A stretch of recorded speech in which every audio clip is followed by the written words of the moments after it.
When we talk about lesbian or sapphic representation in Korean dramas and movies, which character comes to your mind? The majority of people will probably mention the handmaiden, or from the most recent memory, Seo-ji-won from Nevertheless.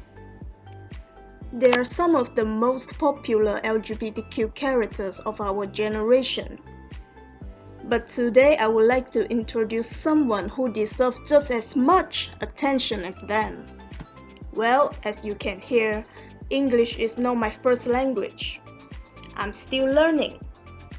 And please forgive me if I mispronounce anything or use the wrong grammar. I apologize in advance. This is just a girl on the internet who talks about stuff she enjoys. Now please allow me to walk you through this story of a lesbian daughter and her mother.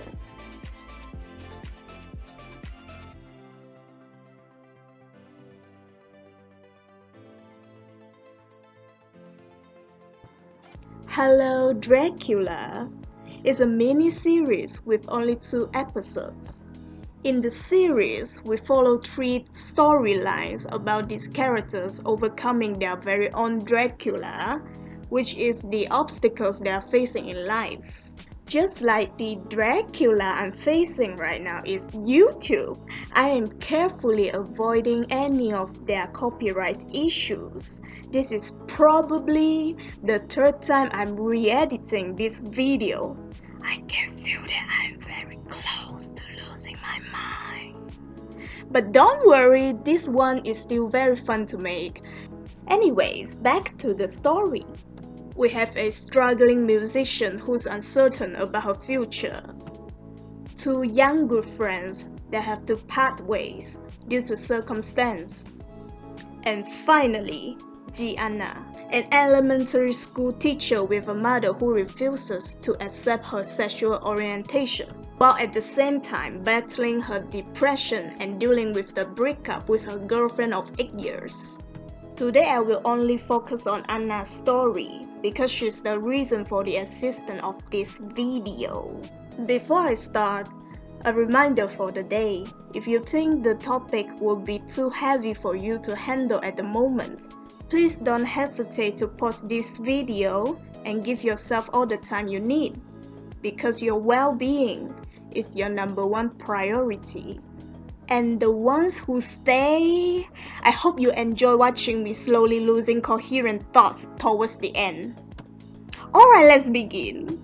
First of all, let me just point out how Anna tells us she doesn't like men as soon as you tune in. In the very first few minutes of the very first episode, the series doesn't shy away from addressing Anna's sexual orientation. The viewers don't have to do the maths or science, they just displayed it all under the sun for us, which I appreciate. Anna is a very real portrayal. What Anna had experienced growing up as a lesbian is actually relatable and close to home for a lot of people.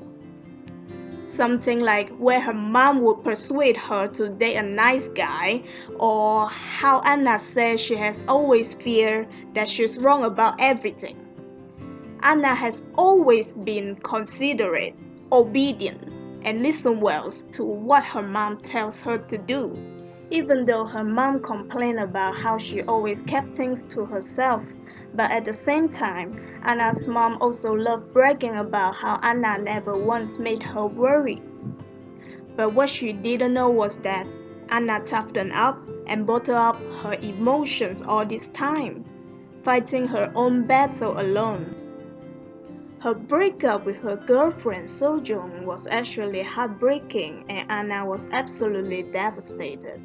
But Seo-jung felt that she had the responsibility to fulfill the role of a good daughter and didn't want to disappoint her parents. So she just submitted to the social norm and went on a blind date with a man that arranged by her mother. Here we can see how 2 gay characters and former lovers had no choice but to split to be on their own different paths. under the pressure and expectation of the heteronormative society. The most traumatizing event for Anna was definitely getting caught kissing a girl when she was in a Catholic school. Hurt by how the adults in the church handled this situation, and although Anna's mom defended her from them, but her mom also tried to convince young Anna's interest in girls was just a phase. Insisted that Anna was just confused because she's still young. Later, Anna told us that from then on she started smiling without feeling. From this, we understand that the moment Anna's mom refused to acknowledge her sexuality, Anna stopped opening up to her mom. And that's where their relationship started to crumble. And by the end of episode 1, the tension between this mother-daughter duo escalated after mom questioned Anna about her antidepressant meds. She thought it's not normal for young people to be taking these meds, accusing Anna of having hardship at work, and how it's hard for her even not being married but having to take care of children. So the daughter fired back with, "Mom, you're just hoping that it isn't your fault." And Mom started ranting about how Anna spoke as if her life was always unhappy. She said she thought she just had to do her best to raise her daughter and didn't know she also had to take notice of what goes on in her mind. And Anna asked Mom, has she ever considered the possibility of being wrong? Because Anna always considered herself not being different, but being wrong. Mom feeling frustrated and wanted Anna to know she's just worried that something might be going on with her. But Anna told her her worry came too late now, and she doesn't know anything about her daughter at all, saying whether she doesn't know or pretending to not know, both are equally bad. Not only all that above, Anna was also skeptical about the meds being the only thing her mom discovered in her room.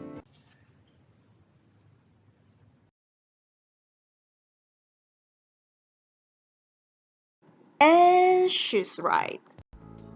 Feel like there were so many important things that needed to be said was said in this scene. It was definitely the highlight of episode 1 for me. Both actresses done such a terrific performance together. And every word Anna said was just like a stab in the heart. The heart edge she brought out. You can really feel every single pain that her character went through. Also, through this argument, I suddenly realized maybe Mom's biggest Dracula is unable to accept the possibility of herself being the cause of her daughter's distress, even a single hint of being a failed mother.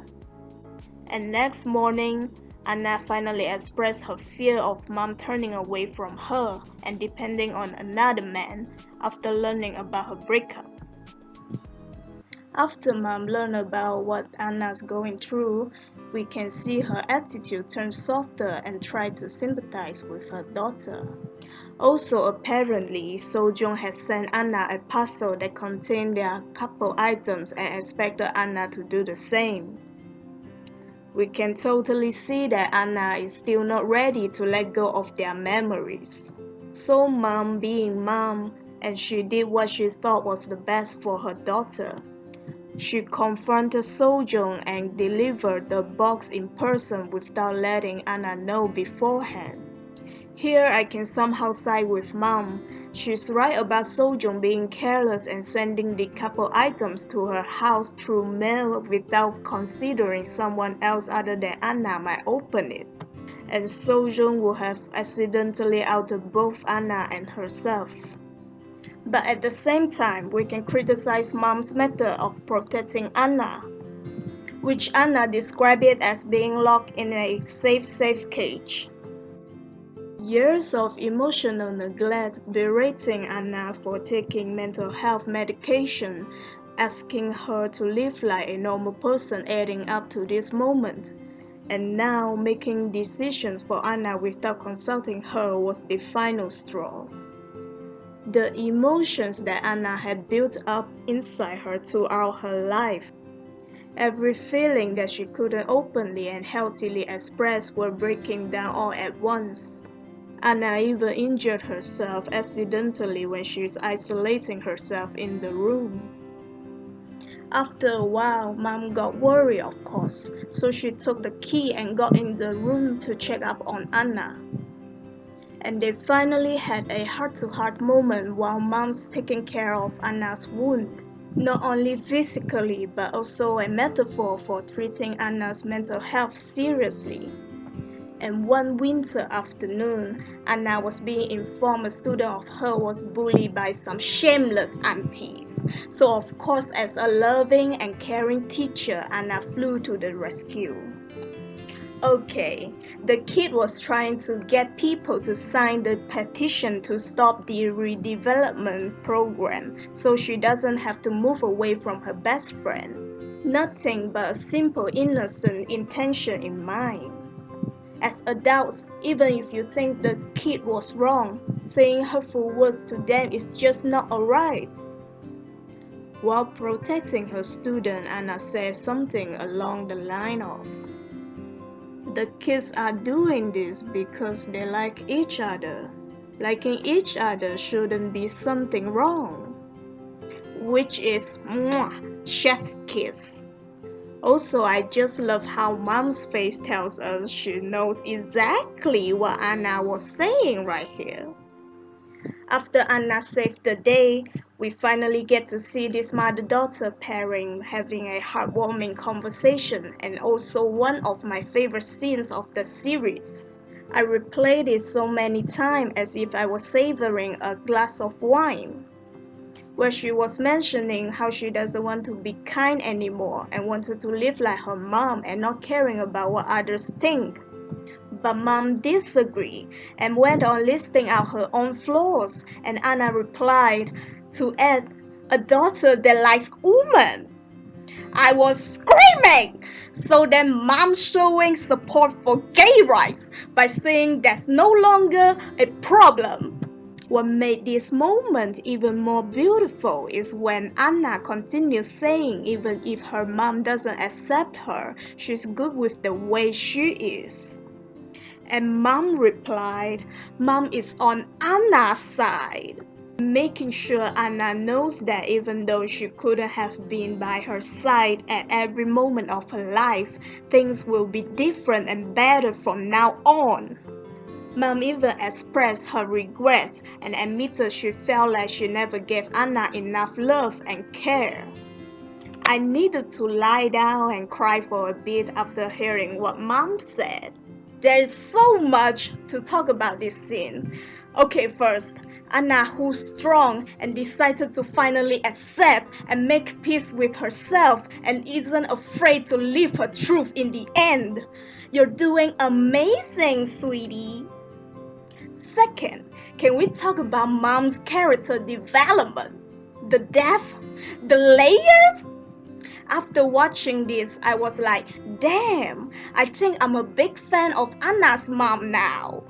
She's such an interesting character to follow. Not every mom can admit that they are wrong and learn from their mistakes. That's a queen! A mother bear who will love and protect her precious cub no matter what. Just like what we saw in the previous scenes. And what I love the most is how they both reconciled and promised to put more effort into restoring their relationship from now on. After all, it does require both sides to make things work. Okay, now let's talk about this very cool transition. And who do we see? My lesbian! I thought I could only see their dynamic through text, photograph, and phone call, but this was a nice surprise. Thank you. Here Anna gave Sojong the Polaroid and said, "This moment will never return. I thought someday you want to look back at it." I think it showed that Anna understood Sojong's hardship of not having supportive parents and being forced into a hetero relationship. a totally different trajectory from Anna. She was hoping Sojung has at least some good memories to hold on to. Anna thanked Sojung for making her life in her 20s special and said she will live well with the way she wants to in her 30s. I swear not even Shakespeare could write something as good as this. Lastly, remember the student that Anna protected from the bully?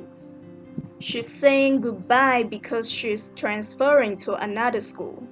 Have I mentioned that? Anna is a loving and caring teacher. I certainly haven't mentioned it enough. So as a loving and caring teacher, Anna gave her some encouraging words before leaving, hoping that Yura doesn't have to feel like she needs to give up on anything after what the awful adults did to her, and that's what she will continue to tell her for a very long time. Since she had been through similar experiences, she can empathize with the children, understands exactly what it's like being hurt by adults when she was young, reassuring her students she did nothing wrong. Sometimes adults are not always right about everything. I believe that not only Yura, but my inner child was also healing at the same time hearing that from Anna.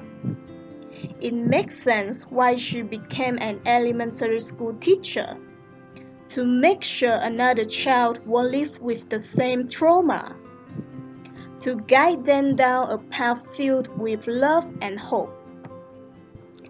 Sometimes a damaged person like Anna could turn out to be the kindest and wisest in the world. Hello Dracula really impressed me. When you thought you couldn't love this series more than you already do, they prove you wrong. They have some of the most heartfelt and meaningful dialogues I've ever seen in cinematic history. Aside from that, they come with positive messages. Something we could all learn from Anna's story was definitely showing more kindness and compassion towards the people around us. It's important to just listen to their worries, be understanding, and not be quick to judge and condemn. Everyone can really make a difference to the world with that power. The series also tackles issues like social class and societal definition of success through other characters' perspectives. Overall, well-written characters and excellent storytelling. I simply cannot praise this series enough. Anna might actually be my all-time favorite portrayal of a lesbian ever. They really did such a wonderful job and treated her with respect. I hope everyone will give this series a try. It's an emotional ride, no doubt, but it also ended on a surprisingly therapeutic note. I hope it can at least help you gain the strength and courage you need to push through whatever stands in your way. Just as Anna said, the best way to make Dracula disappear is to face Dracula as it is. As we live, we'll probably keep meeting all kinds of Draculas, and we will have to face them for us to move forward, no matter how painful that process may be. So for now, goodbye, my Dracula. Do you know that in their Korean title, Annyeong means hello and also goodbye? It perfectly summed up our protagonist's journey.